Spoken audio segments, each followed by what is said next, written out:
198।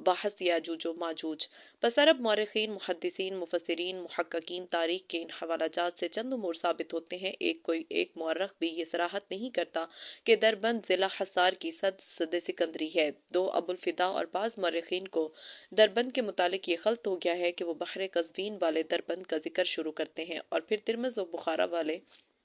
دربند حصار کے ساتھ اس کو ملا دیتے ہیں اور دونوں کے درمیان امتیاز کرنے سے قاصر رہے ہیں۔ باقی تمام محققین، مورخین ہوں یا محدثین و مفسرین امتیاز کے ساتھ یہ تصریح کر رہے ہیں کہ جو سد سد سکندری کے نام سے مشہور ہے وہ وہی ہے جو بحر قزوین کے قریب دربند باب الابواب میں واقع ہے۔ چنانچہ انسائکلوپیڈیا برٹانیکا اور انسائکلوپیڈیا آف اسلام اور دائرۃ المعارف بستانی میں بھی، جو کہ جدید و قدیم تحقیق کا ذخیرہ ہیں، یہی ہے، حتیٰ کہ برٹانیکا جلد 13 صفحہ 526 طبع 11 میں جو دربدن بحر قزوین والے دربند کی سد کے متعلق یہ کہا ہے کہ اس کی نسبت سکندر کی جانب کی جاتی ہے اور اس لیے سد سکندری کے نام سے مشہور ہے۔ 4 وہب بن منبہ ابو حیان اندلسی صاحب ناسخ التواریخ، جو ایران کے درباری مورخ ہے، بستانی اور حضرت علامہ سید محمد انور شاہ نے دربند بحر قزوین کے متعلق یہ توجہ دلائی ہے کہ سد ذوالقرنین اس دربند بحر قزوین میں نہیں ہے بلکہ اس سے بھی اوپر قفقاز کے آخری کنارہ پر پہاڑوں کے درمیان واقع ہے۔ چنانچہ مولانا ابوالکلام نے اپنی تفسیر میں اس کا درہ داریال کے نام سے ذکر کیا ہے۔ اب ان چاروں باتوں سے تھوڑی دیر کے لیے قطع نظر کر لیجئے اور اس مسئلہ میں بھی سابق کی طرح قرآن عزیز ہی کو حکم بنائیے تاکہ معاملہ واضح سے واضح تر ہو جائے۔ تر ہو جائے۔ سد ذوالقرنین کے متعلق قرآن عزیز نے 2 باتیں صاف صاف بیان کی ہیں۔ ایک یہ کہ وہ سد 2 پہاڑوں کے درمیان تعمیر کی گئی ہے اور اس نے پہاڑوں کے درمیان اس درہ کو بند کر دیا ہے جہاں سے ہو کر یاجوج ماجوج اس جانب کے بسنے والوں کو تنگ کرتے تھے۔ حتی اذا بلغ بین السدین اے بین الجبلین وجد من دونہما قوما لا يكادون يفقهون قولا قالوا يا ذا القرنين ان یأجوج ومأجوج مفسدون فی الارض، یہاں تک کہ جب ذوالقرنین 2 پہاڑوں کے درمیان پہنچا تو ان دونوں کے اس طرف ایک ایسی قوم کو پایا جن کی بات وہ پوری طرح نہیں سمجھتا تھا۔ کہنے لگے، اے ذوالقرنین، بلا شبہ یاجوج ماجوج اس سرزمین میں فساد مچاتے ہیں۔ دوسرے یہ کہ وہ سد چونے یا اینٹ گارے سے نہیں بنائی گئی ہے بلکہ لوہے کے ٹکڑوں سے تیار کی گئی ہے جس میں تانبا پگھلا ہوا شامل کیا گیا تھا۔ اجعل بینکم وبینہم ردما آتونی زبر الحدید حتی اذا ساوى بین الصدفین قال انفخوا حتی اذا جعلہ نارا قال آتونی افرغ علیہ قطرا۔ میں تمہارے اور اس کے یاجوج ماجوج کے درمیان ایک موٹی دیوار قائم کر دوں گا، تم میرے پاس لوہے کے ٹکڑے لا کر دو۔ یہاں تک کہ پہاڑ کی دونوں پھانکوں چوٹیوں کے درمیان جب دیوار کو برابر کر دیا تو اس نے کہا کہ دھونکو، یہیں تک کہ جب دھونک کر اس کو آگ کر دیا کہا لاؤ میرے پاس پگھلا ہوا تانبا کہ اس پر ڈالوں۔ جواہر طنطاوی جلد 1 صفحہ 198۔ قرآن عزیز کی بتائی ہوئی ان دونوں صفات کو سامنے رکھ کر اب ہم کو یہ دیکھنا چاہیے کہ بغیر کسی تعویل کے ان کا مصداق کون سی سد ہو سکتی ہے اور کس سد پر یہ صفات ٹھیک صادق آتی ہیں۔ سب سے پہلے ہم اس سد پر بحث کرنا چاہتے ہیں جو دربند حصار میں واقع ہے اور اس سد کے حالات 7ویں صدی کے کا چینی سیاح نے ہی نہیں بیان کیے بلکہ جیسا کہ ہم پہلے لکھ چکے ہیں شاہ رخ کے جرمنی مصاحب سیلد برجر اور ہسپانوی سفیر ککلافچو نے بھی 15ویں صدی عیسوی کے اوائل میں اس کا مشاہدہ کیا ہے اور انہوں نے بھی یہ کہا ہے کہ یہ آہنی پھاٹک لگے ہوئے ہیں، مگر مورخین یہ بھی تصریح کرتے ہیں کہ یہ سد دیوار پتھر اور اینٹ کی بنی ہوئی ہے اور آہنی دروازوں کے علاوہ دیوار کسی جگہ بھی لوہے اور تانبے سے بنی ہوئی نہیں ہے اور لوہے کی پھاٹکوں کی وجہ سے اس کو بھی اس طرح درہ آہنی کہتے ہیں جس طرح درہ بند بحر قزوینی کو درہ آہنی کہا جاتا ہے۔ نیز یہ دیوار جس طرح پہاڑوں کے درمیان چلی گئی ہے اسی طرح اس کا ایک حصہ سطح زمین پر بھی بنایا گیا ہے۔ ایسا نہیں ہے کہ وہ صرف 2 پہاڑوں کی پھانکوں چوٹیوں کے درمیان ہی میں قائم کی گئی ہو۔ بس اس دیوار کو سد ذوالقرنین کہنا قرآنی تصریحات کے قطعاً خلاف ہے اور غالباً اسی وجہ سے کسی ایک مورخ نے بھی جو کہ دربند حصار اور دربند بحر قزوین کے درمیان امتیاز کر سکے ہیں اس دیوار سد کو سد ذوالقرنین یا سد سکندری نہیں کہا۔ مگر تعجب ہے محترم مدیر صاحب صدق سے کہ انہوں نے قرآنی تصریحات کو سامنے رکھے بغیر تمام مورخین کے خلاف یہ دعویٰ کر دیا کہ دربند حصار کی دیوار سد سکندری یعنی سد ذوالقرنین ہے۔ شاید وہ اس جدت کے لیے اس لیے مجبور ہوئے ہیں کہ ایک تو ان کا مسلک یہ ہے کہ سکندر مقدونی ہی ذوالقرنین ہے، اور دوسرا اس جانب میں سکندر کی فتوحات کی آخری حد اسی علاقہ تک ہے، جیسا کہ 18 اگست 41 کے سدھ کی اس عبارت سے ظاہر ہوتا ہے۔ سکندر اعظم اپنی تیسری فوج کشی میں اس علاقہ تک گیا تھا۔ ظاہر ہے کہ ان دو باتوں کی صراحت کے بعد وہ مجبور ہیں کہ دربند حصار کی سد ہی سد ذوالقرنین تسلیم کریں، مگر اس سے زیادہ یہ ظاہر ہے کہ اس سد پر نہ قرآن عزیز کی بیان کردہ صفات ہی کا اطلاق ہوتا ہے اور نہ کوئی مورخ ہی اس کو سد سکندری یا سد ذوالقرنین کہتا ہے۔ بالفرض اگر اس کو سکندری کی تعمیر تسلیم بھی کر لیا جائے تو بھی وہ سد ذوالقرنین کسی طرح نہیں ہو سکتی، کیونکہ وہ قرآنی صفات کے مطابق نہیں ہے۔ اس کے بعد دوسرا نمبر دربند بحر قزوین کی دیوار سد کو زیر بحث لانے کا ہے۔ اس کے متعلق یہ تو معلوم ہو چکا کہ اس کو عرب باب الابواب اور الباب کہتے ہیں اور اہل فارس دربند اور وہ آہنی نام رکھتے ہیں، اور اس میں شک نہیں کہ بڑی کثرت سے مورخین اس دربند کی دیوار سد کو سد سکندری کہتے چلے آئے ہیں، مگر محققین یہ بھی کہتے چلے آئے ہیں کہ بانی کا صحیح حال معلوم نہیں ہے۔ البتہ اس کو سد سکندری بھی کہہ دیتے ہیں، اور کاکشین دال کا کیشیا کی دیوار اور دیوار نوشیروان بھی۔